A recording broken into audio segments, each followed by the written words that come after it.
Today on Rappler, Tax Chief Kim Henares is being eyed to lead the Bureau of Customs.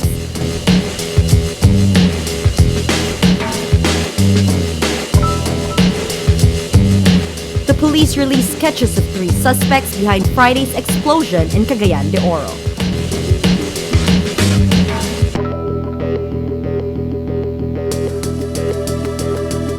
Both countries share a strategic interest of making the Asia-Pacific region a free and open region, not by coercion or intimidation, but by the rule of law. And Japan Prime Minister Shinzo Abe vows to boost the Philippines' maritime security.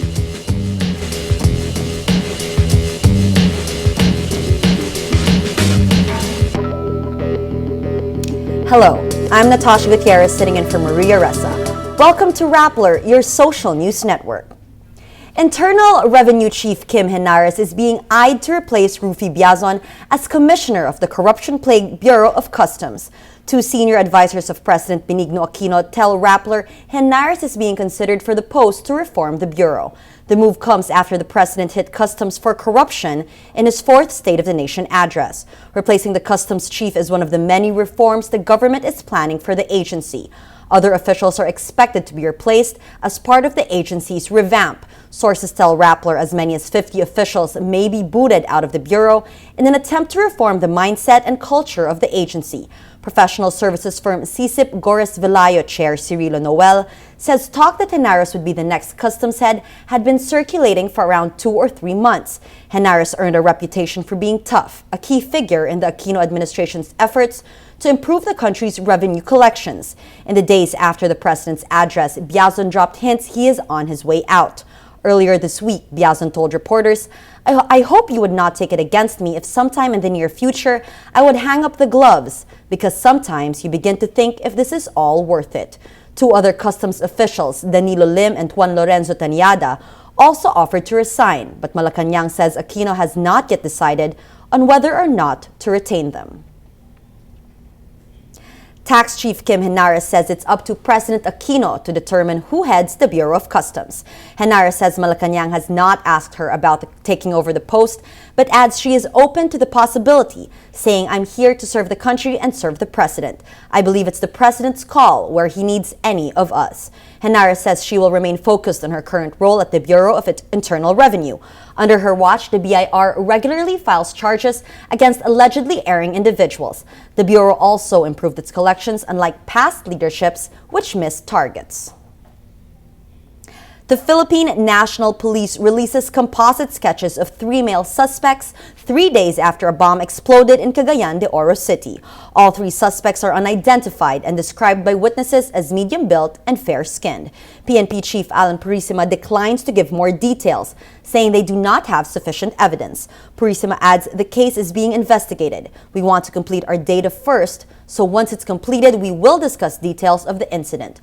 On Friday, an explosion rocked Cagayan de Oro, killing 8 and injuring 48 others. Most of the victims are doctors who attended a national convention at the Grand Caprice Hotel.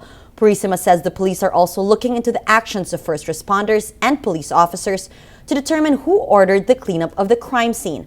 Purisima says it appears the area had, quote, been tampered with. He adds, why did it happen that the area was cleaned? The cleaning of a crime scene is obstruction of justice. Purisima refuses to say whether the police thought the attack was a terrorist act, but says authorities have leads. Senator Miriam Santiago finally gets the Foreign Relations Committee after accusing former Senate President Juan Ponce Enrile of depriving her of the panel in the 15th Congress. On Monday, Senate Majority Leader Alan Peter Cayetano announces the 3rd batch of committee chairmanships. In an earlier interview, Santiago says Enrile deliberately blocked her from getting foreign relations. She adds, in 2010, I understand Enrile said foreign relations goes to anyone but Miriam. That's how personal his anger at me is. Senator Jingo Estrada also announces the assignment of chairmanships of the 5 committees Drilon offered the minority. The 5 committees are Economic Affairs, Agrarian Reform, Social Justice, Welfare and Rural Development, Housing and Resettlement, and Labor, Employment and Human Resource Development. Minority senators earlier said they might not accept chairmanships if only leftover committees will be offered to them. But on Friday, Senator Gringo Honasan says his group does not want to appear like they are sour graping. The Defense Department is considering moving the Air Force and Navy camps to Subic. An Associated Press report earlier quoted Defense Secretary Voltaire Gazmin as saying the move to the Subic Bay Metropolitan Authority, a former American naval base, would be, quote, for the protection of the West Philippine Sea. The plan was reportedly hatched late last year during the Philippines' territorial row with China. Citing a confidential government report, the AP reports it will cost at least 5.1 billion pesos. On Monday, Defense spokesman Peter Galvez says the maritime dispute triggered the plans to move the Air Force and Navy camps to Subic, but adds a plan to decongest the Ninoy Aquino International Airport is also a factor. Galvez says Subic is the best alternative because of the existing facilities which can accommodate warships and helicopters.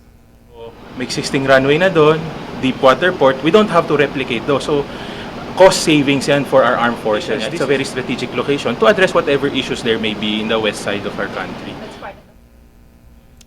10 provinces, all in Luzon, are cited for their performance in human development for 2009 in the Philippine Human Development Report. This means that in 2009, they were the best performers in terms of per capita income, public spending on health, and schooling for its residents, among other factors. The list is topped by Benguet, followed by Batanes, Rizal, Cavite, Bulacan, Bataan, Laguna, Nueva Vizcaya, Ilocos Norte, and Pampanga. 9 of the 10 bottom provinces in human development for 2009 are all in Mindanao, with Sulu at the bottom of the list. The report also analyzed the performance of provinces from 1997 to 2009. Benguet tops the list of most improved provinces, followed by Biliran, Cagayan, Nueva Vizcaya, and Catanduanes. 5 provinces from Mindanao were among the 10 less improved provinces during the 10-year period. Japan's Prime Minister concludes his official visit to the Philippines over the weekend. His words are cryptic with vague references to the neighborhood bully, China. Paterno Esmaquel reports. Japanese Prime Minister Shinzo Abe visits the Philippines with the official line, "It's all about friendship and aid."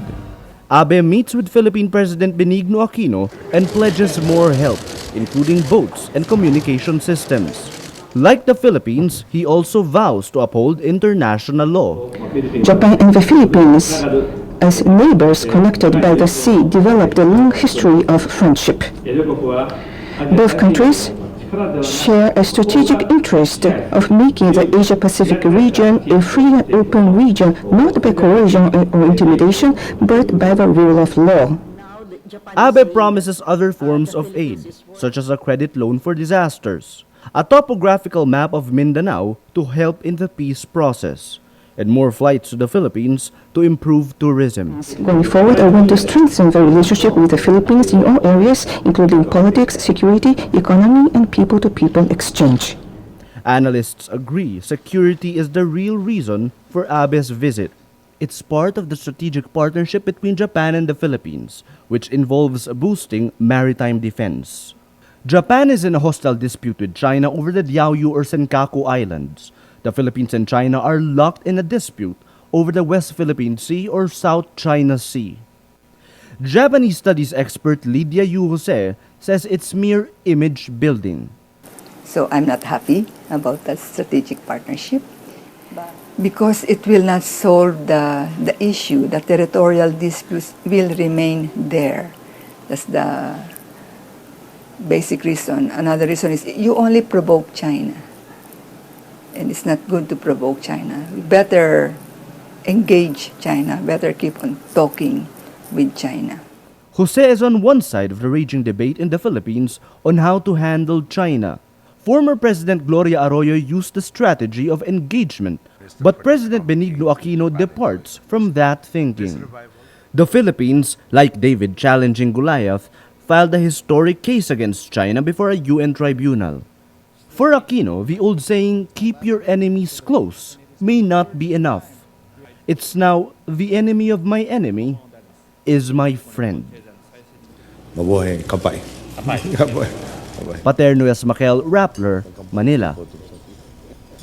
The Civil Aeronautics Board confirms the Philippines is scheduled to hold air talks with Italy and France barely a month after the European Union lifted a 3-year-old ban preventing Philippine carriers from entering European airspace. Civil Aeronautics Board Director Carmelo Arcilla says talks with Italy are scheduled on September 4 and 5 and France in early 2014. Governments engage in bilateral air talks to negotiate on destinations covered in each country and frequency of flights, among other details. On July 10, EU Ambassador Guy Ledoux announces the partial lifting of the ban, allowing Philippine Airlines to fly to the 28-member bloc. The EU says it was impressed by the efforts of the Civil Aviation Authority of the Philippines and PAL to enhance safety oversight. Arcilla says the talks will, quote, also pave the way for other Philippine carriers to eventually compete in the European market. Let's now look at Rappler's Wrap for today, a list of the 10 most important events around the world you shouldn't miss. At number 4, high-level envoys from Israel and Palestine will meet in Washington on July 29 to restart stalled Middle East peace talks. The U.S. State Department announcement comes after Israel says it plans to release more than 100 Palestinian prisoners. The talks will be the first direct dialogue since the peace process fell apart in September 2010. At number 5, Pope Francis challenges the youth to spread the Catholic faith even to the most indifferent in the concluding Mass for World Youth Day in Brazil. Pope Francis urges the 3 million delegates to share the wonderful experience of meeting Jesus. By making this challenge, Francis involves the youth in a key theme of his papacy, promoting a missionary church. And at number 10, panda lovers around the world will be able to watch live 24-hour internet broadcasts of the iconic Chinese animals starting August. Xinhua News Agency reports the giant panda channel will start broadcasts of pandas in the Sichuan province. 28 high-definition video cameras will capture the activities of the pandas living at the base. The broadcasts can be accessed through iPanda.com. For the full top 10, visit Rappler.com's The Wrap. Every story on Rappler has a mood meter, which gives you 8 emotions to choose from. Click how you feel on your vote, and your vote comes down to the Mood Navigator in the middle of the front page, which crowdsources the mood of the day. It also gives you the top 10 stories with the most clicks. Let's check out today's Mood Navigator.